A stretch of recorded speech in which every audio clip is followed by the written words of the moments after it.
Hello guys, இன்றைக்கி நம்ம என்ன பார்க்க போகிறோன்னா ஸ்பைசியான செட்டிநாடு சிக்கன். ஸோ வாங்க பார்க்கலாம். அதுக்கு ஒரு சூடான கடாயில் 1 டீஸ்பூன் மிளகு, 1 டீஸ்பூன் சீரகம், 1 டீஸ்பூன் தனியா, 1 பட்டை, 1 கருப்பு ஏலக்காய், 1/2 டீஸ்பூன் கிராம்பு, ஒரு 4-5 காஞ்ச மிளகாவையும் நல்லா ட்ரை ரோஸ்ட் பண்ணி எடுத்துக்கிட்டு இந்த மாதிரி ஃபைன் பவுடராக அரைச்சிக்கோங்க.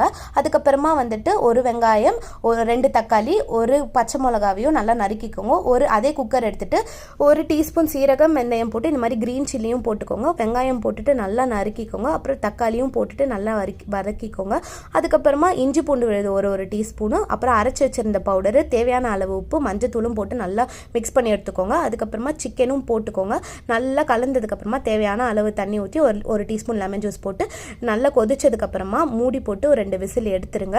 அதுக்கப்புறமா 1 டீஸ்பூன் நல்லா இந்த மாதிரி கலந்ததுக்கப்புறமா 1 டீஸ்பூன் பெப்பர், அதுக்கப்புறமா வந்துட்டு கொஞ்சம் கருவேப்பிலை போட்டுட்டு ஒரு 2 டீஸ்பூன் நெய் போட்டு விட்டுருங்க. அவ்வளோதான், சிக்கன் சட்னி ரெடி.